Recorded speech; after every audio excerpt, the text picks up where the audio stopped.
আপনি করলেন কি? আপনি তো সংবিধানের বাইরে থেকে সংবিধানের দোহাই দিচ্ছেন। আপনি নিজে আইন মানতেছেন না। সংবিধানে বলা হয়েছে জাতির যা কি রাষ্ট্রপতি স্বাধীনতার ঘোষক বঙ্গবন্ধু। আমি বঙ্গবন্ধু না, জি আমার সাবজেক্ট না, সাবজেক্ট হচ্ছে বইতে লেখা আছে। সেখানে চুপ্পু সাহেব গিয়ে পড়লেন পার্লামেন্টের অধিবেশনে ভাষণ দেওয়ার সময়, ঘোষক বলেন জিয়াউর রহমান সাহেবকে।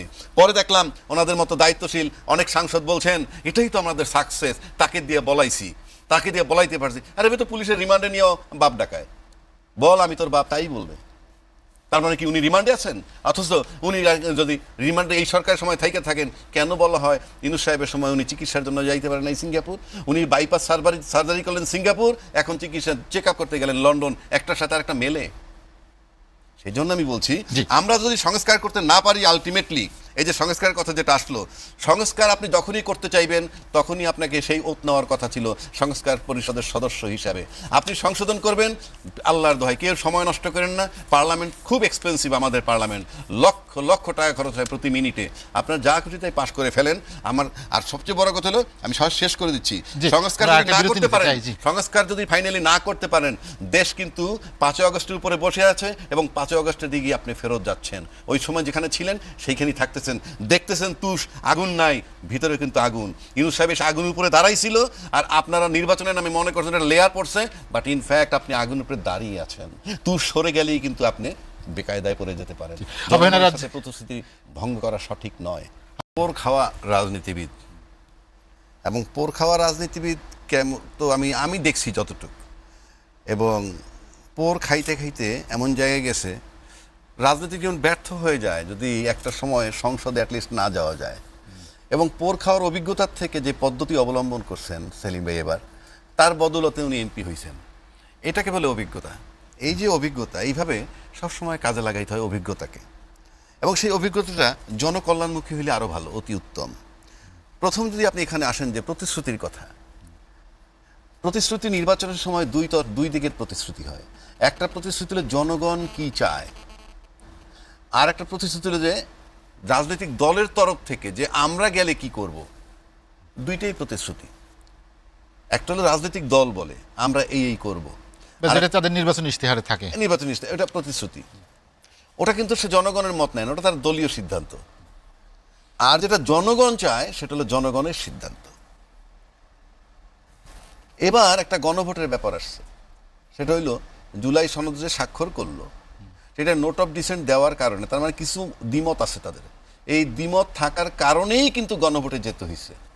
আর গণভোটে যাওয়ার পর দ্বিমতের আলোচনা অবান্তর। তো সেলিম ভাই একটা কথা বললেন যে গণভোটের আইনগত ভিত্তি নাই, কিন্তু প্রস্তাবক BNP. You just tell me যে যেটার কোনো আইনগত ভিত্তি নাই সেটার প্রস্তাবক কেন হন? যখন একটা বিজ্ঞ রাজনৈতিক দল দেয়, যারা টানা 10 বছর ক্ষমতায় ছিল, প্রধানমন্ত্রী বেগম খালেদা জিয়া ছিলেন 3 বার, 10টা বছর ছিলেন, এই যে পোর খাওয়া, প্লাস 17 বছর রাজনীতির বাইরে থেকে আপনি যাই না শুই না, যার আইনগত ভিত্তি নাই, সেটাকে আপনি যখন বলতেছেন প্রস্তাবক আপনি, তখন তো এটা যে বলা হয় যে ইউনূস সাহেব বলছে অন্তহীন কি বলে প্রতারণা। তো তার আগে তো দেখি আপনারা করলেন। আপনি যখন জানেন, ইউনূস সাহেবকে তো আমি মনেই করি না কোনো ব্যক্তি, কোনো রাজনীতিবিদ, কিন্তু আপনি তো রাজনীতিবিদ, আপনি you understand the mind of the people. তো আপনি সেই গণভোটে গেলেন, যাওয়ার পর এখন আপনি বলতেছেন যে এটা আইনগত ভিত্তি নেই। অ্যাবসার্ড। কেন নো ওয়ে। আইনে একটা টার্ম আছে ফ্যাক্টাম ভ্যালিড। এটার মানে হচ্ছে এই যে যা করা উচিত ছিল না কিন্তু সবাই মিলে করেছি, এটা বৈধ, ইট ইজ ল। আমি দৃঢ়চিত্তে বলছি, আমরা 3 জন মিলে এখন সিদ্ধান্ত নেই এই মুহূর্তে, না টকশো হবে না আমরা বেরোয় যাই, আপনার স্লটের প্রবলেম হবে, আপনার অডিয়েন্সের প্রবলেম হবে, বাট আমরা যে বেরোয় গেলাম, এটা ল। বিষয়টা হলো ওইখানে। কিন্তু আপনি এথিক্যালি বেরোইতে পারেন না, কারণ আপনি এই স্লটটা কি করবেন, একটা টকশো চলছে। তা সেই হিসাবে সুতরাং এটা তারা পরিষ্কার প্রতিশ্রুতি ভঙ্গ করছে, নাম্বার 1। নাম্বার 2, বলা হচ্ছে নির্বাচন পিছনের বাহানা যাতে না হয়। দক্ষতা দেখিয়েছে সেখানে, নির্বাচন পিছনের বাহানা যাতে না হয় সেজন্য আমরা এগুলো মেনেছি। ভাই এই কথা তো আপনার জাতি দেখতেছে, পুরো দেশ দেখতেছে, আপনি পার্লামেন্টে দাঁড়িয়ে বলতেছেন। আর একজন পার্লামেন্টের একেবারে স্টিয়ারিংয়ে বসা, পার্লামেন্টের স্টিয়ারিংয়ে যেটা বলা হয়, সেখানে বসে একজন বলছেন যে নির্বাচন হতো না আমরা যদি গণভোটের জন্য রাজি না হতাম। এটা কি রে ভাই? তারপরে সব বাদ দিলাম, বাংলাদেশের প্রধানমন্ত্রী, বর্তমান প্রধানমন্ত্রী অত্যন্ত সাদাসিধা কায়দায় যিনি চলেন এবং সবসময় জনগণের দিকে তাকায় থাকেন, তার বিভিন্ন কর্মকাণ্ড আমার দ্বিমত থাকতে পারে, সেটা ভিন্ন কথা, কিন্তু সে যেভাবে খুব স্বাভাবিকভাবে সাদাসিধা মানুষের সাথে চলে, রাস্তায় দেখা হইলে এক জায়গায় গেলে পরে সাধারণ লোকটার সাথে যেভাবে সে মিশে যায়, তারপরে তার ট্রাফিক জ্যামের মধ্যে চলাফেরা, আমি সমর্থন করি কি করি না সেই বিতর্কে আমি যাচ্ছি না, কিন্তু এই যে কাজগুলো যিনি করছেন, তার মতো একজন সহজ সরল লোক যখন জনগণের 17 বছর আন্দোলনের ভিত্তিতে দেখলেন জনগণ যেটা চায় ফেসিজম যাতে ফেরত না আসে, এটা বারবার এখনো বলছেন, সেজন্য গণভোটে উনি হাতে ভোট দিতে বলেছিলেন। 51% লোক ভোট দিছে হাতে। কিভাবে? কারণ 51% লোক বিএনপি পেয়েছে, তাহলে সেই 51% তো গেছেই বিএনপির এই হা ভোটে। তার সাথে আরও 18 যদি যোগ করেন তাহলে 69% ভোট হয় যেটা পেয়েছে। আপনি তবে একটা জাতির সামনে প্রকাশ্যে, আজকে আমি ঠিক জানি না যে এই যে প্রধানমন্ত্রী এই যে প্রতিশ্রুতি দিলেন গণভোট করবেন, লালন করবেন, গণভোট বাস্তবায়ন করবেন, গণভোটের পক্ষে ভোট দিতে বললেন, আমি ঠিক জানি না জাতির কাছে বার্তা কি যায়, এটা জাতি মূল্যায়ন করবে। আরেকটা কথা আপনি বলছেন, আপনি আনছেন আজকে কি এই যে যেটা ভাই বলল অক্ষরে অক্ষরে পালন করে, আপনি একটার দিকে তাকান, একটা বিচার বিভাগের জন্য আলাদা সচিবালয় হইল, সেটা আপনারা বাতিল করে দিলেন। বাতিল করে আপনি কোথায় যাচ্ছেন? আপনি যখন এই যে ভাই একটা কথা বলছেন, শপথবদ্ধ রাজনীতিবিদের কথা বলছেন, শপথবদ্ধ রাজনীতি কখন হয়? যখন বিচার বিভাগকে নির্বাহী বিভাগ নিয়ন্ত্রণ করে, যখন বিচার বিভাগকে, আবারও বলছি, বিচার বিভাগকে যখন নির্বাহী বিভাগ নিয়ন্ত্রণ করে, তখন নির্বাহী বিভাগের কোনো লোক যখন বিচারকের সামনে দিয়ে হেঁটে যায়, তখন তার কাছে মনে হয় উনি আমার নিয়োগকর্তা। তখন তার যে বিশাল ক্ষমতা, তাদের বিশাল সাম্রাজ্য, একজন বিচারপতির একটা সাংবিধানিক পর্যায়ে কত ওয়াইড তাকে দিছে, এখান থেকে কলমের খোঁচা মারলে দিনাজপুর, রংপুরের ডিসির কলম থেমে যায়। সেই বিচার বিভাগকে আপনি নিয়ে গেছেন নির্বাহী বিভাগের অধীনে। নির্বাহী বিভাগের অধীনে যখনই থাকে সচিবকেও কেয়ার করতে হয়। আপনি দেখেন না কোর্ট কন্ডেম প্রসিডিংয়ে কয়টা সচিবরে কখন আমরা আইনে দাঁড়া করায় রাখতে পারি নাই। এবং সম্প্রতি একটা ঘটনা ঘটছে, সেটা আমি এখানে আনলাম না। জি, তো সেই কারণে বললাম, যারা বিচার বিভাগের পৃথকীকরণটাকে অফিসিয়ালি ক্ষমতায় আসার পর থামাই দিচ্ছেন, তাহলে আমি কি করে ভাববো যে তারা বাস্তবায়ন করবেন? আপনি সকালে একটা যে কথা বললা গণভোট কইরা আসলেন, জুলাই সনদ বাস্তবায়ন করে আপনি এখন উল্টে ফেললেন। শুধু তাই না, আমি তর্কের খাতিরে আমি এটা থেকে সরতে চাই না, আমি ব্যক্তিগতভাবে, সেটা আমার ইচ্ছা, কিন্তু আপনার যে দলীয় প্রতিশ্রুতি ছিল সেখানেও তো দ্বিকক্ষ ছিল, সেটাই বা করলেন কোথায়? করবেন, সামনে আসবে একটা অধিবেশন, সেটা হবে বাজেট অধিবেশন, এভাবে করতে পারেন। শেখ হাসিনাও কিন্তু করেছিল। শেখ হাসিনার যে দাপটটা ছিল, শেখ হাসিনার যে ক্ষমতাটা ছিল, তার দলকে একচ্ছত্রভাবে আধিপত্য বিস্তার করা, প্রশাসনের উপরে আধিপত্য বিস্তার করা, আমি এটা এই সরকারের সংবিধান সংশোধনের যে কমিটি, সেটির তো ঘোষণা দিয়েছে। আপনি সংশোধন কমিটি আপনি বানান না, কিচ্ছু আসে যায় না তো, কারণ আপনি সংবিধান, আপনার 2/3 মেজরিটি, ভাই কাউকে দরকার নাই। আপনি এই পার্লামেন্টটাকে আপনি যতই আমার বুঝান প্রাণবন্তন না, ইট ইজ জাস্ট ইউজলেস। আমি গত যে একটা অধিবেশন হইল, আমি চ্যালেঞ্জ করেছি, আমাকে দেখান না, আপনি তো ভাই একজন সাংবাদিক ভাই, আমার সামনে আছেন, এই একটা মাস যে সংসদে আলোচনা হইল কি নিয়ে, কে রাজাকার, কে গুপ্ত, কে সুপ্ত, হ্যাঁ, কে এখনো গোপনে ছাত্রলীগ ছিল, গোপনে জামাত ছিল, গোপনে কি আলাপ রে ভাই পার্লামেন্টে? এই পার্লামেন্টে এই এক মাসে আমরা কি পেয়েছি? আসেন, চ্যালেঞ্জ ছুড়ে দিচ্ছি, পাই নেই, সামনে দিতে পারবে কিনা আমি জানি না। কথায় কথা আপনি দ্রব্যমূল্যের ঊর্ধ্বগতি বাড়াইছেন, তেলের দাম বাড়াইছেন, বেড়েছে, ভালো কথা, রাইট আছে সরকারের বাড়ানোর, সেটা নিয়ে আমি দ্বিমত করছি না। ওনার ট্যাক্স বাড়াবেন সেটাও বলে রাখছেন, বিদ্যুতের বিল বাড়াবেন সেটাও বলে রাখছেন, বিদ্যুৎ 15 ঘন্টা থাকে না গ্রামগঞ্জে এখনো, অথচ আপনার, আচ্ছা এখন আসেন, আপনি যে এটা নৈতিক দায়িত্ব, ম্যান্ডেটরি, আপনি দাম বাড়াইতে পারেন, কোনো বাধা নাই, ট্যাক্স বাড়াইতে পারেন, কোনো বাধা নাই, আপনাকে ব্যাখ্যা দিতে হবে। আপনি ট্যাক্স বাড়াই যে টাকাটা নিবেন, তেলের দাম বাড়াইছেন, টাকাটা নিবেন, নিয়ে রাষ্ট্রের জন্য এমন কি ভালো করবেন পরিকল্পনা দিতেই হবে, ম্যান্ডেটরি। আপনি যদি গায়ের জোরে না দেন সেটা আপনার ব্যাপার, জনগণকে স্যাটিসফাইড করতে হবে।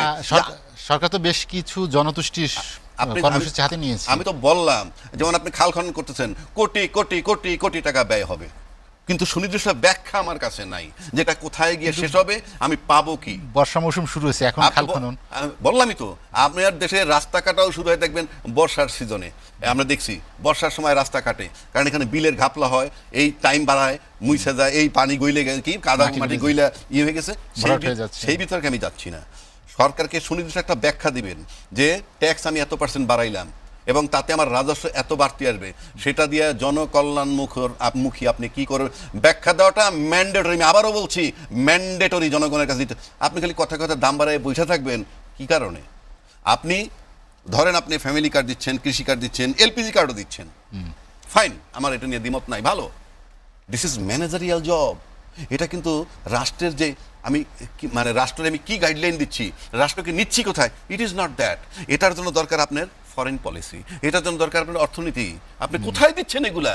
এখন পর্যন্ত আপনি দিচ্ছেন, আপনি কল্পনা করেন না যে সবাই ফ্যামিলি কার্ড দিচ্ছেন।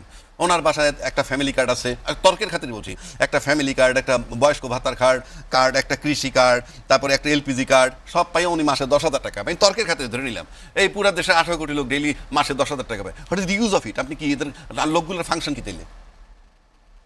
আপনি 2,500 টাকার একটা ফ্যামিলি কার্ড মনে করেন 100 লোকের যদি দেন তাহলে কত হয়? 2.5 লাখ টাকা 100 জনের যদি দেন।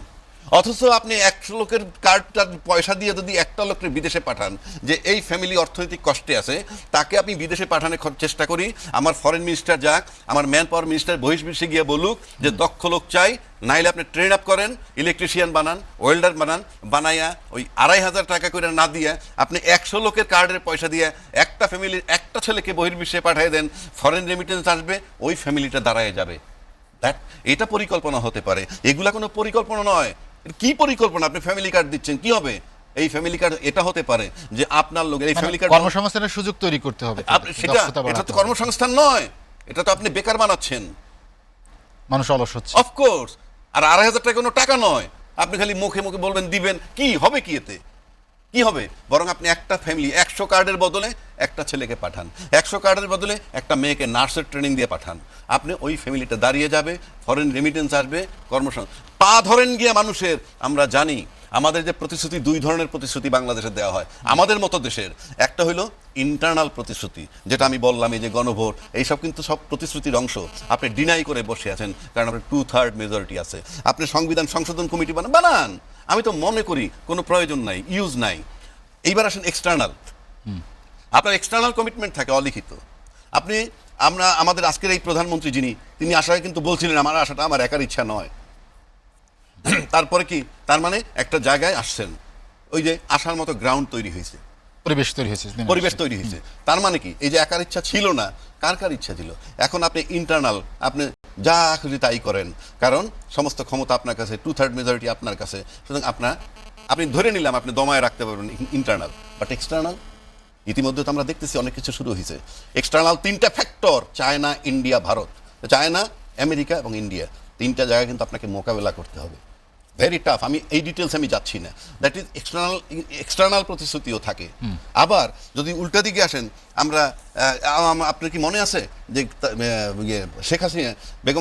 শেখ হাসিনা যখন লাস্ট চায়না ভিজিট করলেন, তার 4 দিন বা 5 দিনের সফর ছিল, সে 3.5 দিনের মাথায় চলে আসছে 1.5 দিনের সফর। পৃথিবীতেই নজির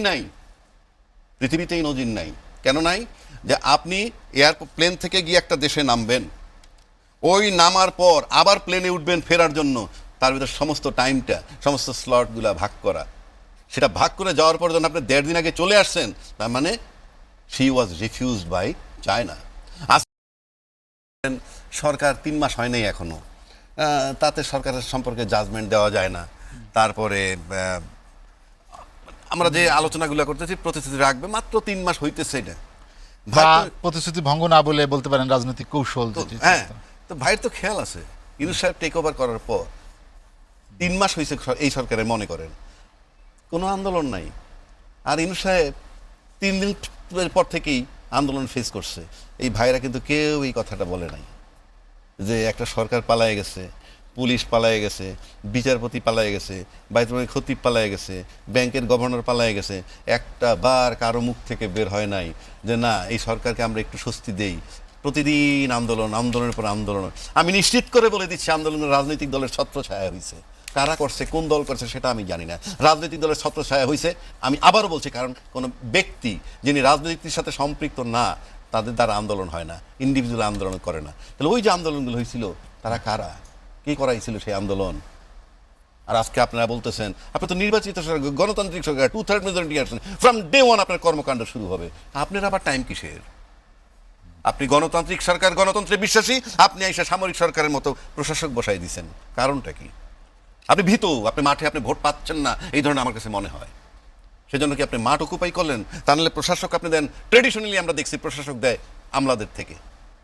এই আমলা তখন আপনাদের অধীনস্থ, কারণ সবসময় আমলা প্রশাসনের অধীনস্থ থাকে। সেক্ষেত্রে আপনার রাজনৈতিক দলের প্রশাসকই দিতে হইল, আপনি যদি কি হিসাবে দিবেন, আসনের ভিত্তিতে দিলেও তো বিরোধী দল পায়, পায় না? আসন ভিত্তিতেই দেন, ভোটের অনুপাতে না দিলেন, আসন ভিত্তিতে দিলেন। 16 আনা আপনার লোক প্রশাসক নিয়োগ করে দিলেন, বিকজ 2/3 মেজরিটি। এই 2/3 মেজরিটি কিন্তু সবসময় সব সরকারের ছিল। প্রতিটা সরকার, বাংলাদেশে 3টা সরকার পরীক্ষিত, যারা 3টাই স্বৈরাচার। কেন? এটা কিন্তু আমি আর সেলিম ভাই বলি নাই। কে বলছে? এরশাদ সাহেব যখন 9 বছর ক্ষমতায় থাকে, তাকে যখন সরে দেওয়ার জন্য একটা আন্দোলন হইল 3 দলের, এই জামাত, বিএনপি এবং আওয়ামী লীগ, তখন কি বলছিল? এরশাদ স্বৈরাচার, এরশাদ ফ্যাসিস্ট। ওই ভাই আন্দোলন করছে, জিজ্ঞেস করেন।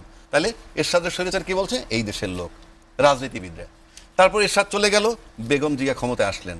তা সেও এক সময় যখন কেয়ারটেকারের দাবিতে ওই যে ফেব্রুয়ারির নির্বাচন সব কিছু মিলে তাকেও আমরা ফ্যাসিস্টই বানাইলাম, গেল দ্বিতীয় ফ্যাসিস্ট বা দ্বিতীয় স্বৈরাচার। তারপর আসেন শেখ হাসিনা যখন 2008-এর পরে ক্ষমতা নিল, একটা সময় 10 বছর তার আন্দোলন করছে, তারপরে ছাত্র জনতার সময় মিলে তারা সরাইছে স্বৈরাচার হিসাবে। তার মানে আলটিমেটলি যে 3টা দল ক্ষমতায় ছিল, তারা সবসময়ই স্বৈরাচার ছিল এবং প্রত্যেকেই 2/3 মেজরিটির মালিক ছিল। 2/3 মেজরিটি আপনাকে স্বৈরাচার বানাবেই, এই কারণে আমি বলছি। এবং যখন বিরোধী দলে ছিল, গণতন্ত্রের জন্য জীবন দিয়ে দিছে, ক্ষমতা আসার পর গণতন্ত্রকে ভুলে গেছে। অফকোর্স, আর গণতন্ত্রে ভুলে গেছেন বলেই তো আপনি স্বৈর শাসকের মতো আপনি প্রশাসক নিয়োগ করলেন। এগুলো তো কোনো নির্বাচিত সরকারের কাজ না। আপনি নির্বাচন দিতে থাকেন না পরপর, সমস্যাটা কোথায়? দেন নাই তো আপনি। এবার আসেন আরেকটা কথা ভাই বললেন, প্রতিশ্রুতি, এই যে অফিসিয়াল টাইম মেনটেন হইতেছে, ট্রাফিক জ্যাম, ম্যানেজারিয়াল জব। আমি আবারও বলছি, দিস ইজ ম্যানেজারিয়াল জব। এটা রাজনৈতিক দর্শন নয়, পলিসি ম্যাটার নয়। পলিসি ম্যাটার যেগুলো আমি আগে বলছি, আপনার অর্থনৈতিক পলিসি, আপনার ফিনান্সিয়াল পলিসি, আপনার কি বলে এই যে কর্মসংস্থানের পলিসি, এইগুলো হলো পলিসি। এইবার আসেন রাষ্ট্রদর্শন। এইবার আসেন আপনি সুশাসনের কথা বলছেন।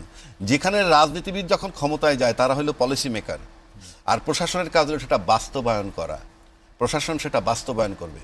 আপনি যান প্রত্যেকটা মন্ত্রণালয়ে, আমি তো মন্ত্রী হই নাই, আমি অ্যাডভান্স বলে দিচ্ছি, সব মন্ত্রীকে সবচেয়ে বেশি অ্যাডভাইস করে আমলারা, এবং ফাইনালি গাইডেড বাই আমলা হয়ে যায়। তারা এটা তো আগেও আমরা দেখেছি, সেই একই প্রথা এখন সেই একই ধারায় যাব কেন? আচ্ছা, কেন যাইতে হয়? যে সিদ্ধান্তগুলো গ্রহণ করে, পলিসি ম্যাটার হিসেবে যেগুলোকে নেয়, সেগুলা কোনো গ্রহণযোগ্য পলিসি নয়, তাই তারা ওই প্রিভিলেজটা পায়।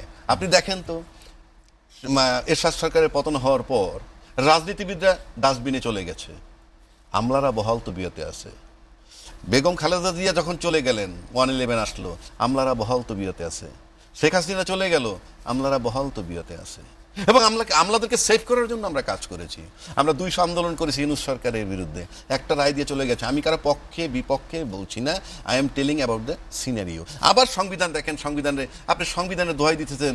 ভাই বলল নির্বাচনটাই তো সংবিধান মোতাবেক হয় নাই, সংবিধান মোতাবেক নির্বাচন বারবার রিপিট করেছি। 8 মাস আগে যেটা বলছি আমি, সেটা এখনো চলমান। সংসদ ভেঙে যাওয়ার পর 3 মাসের মধ্যে আপনি নির্বাচন দিবেন। আপনি দিচ্ছেন ফেব্রুয়ারি, 18 মাস পরে এসে ফেব্রুয়ারি 26-এ। সংবিধানে কোথাও লেখা থেকে যদি দেখাইতে পারেন যে ফেব্রুয়ারি মাসে নির্বাচন হয় সংবিধানের হিসাব মোতাবেক, আমি ভাই টক শোতে আর কোনোদিন আসবো না। তাহলে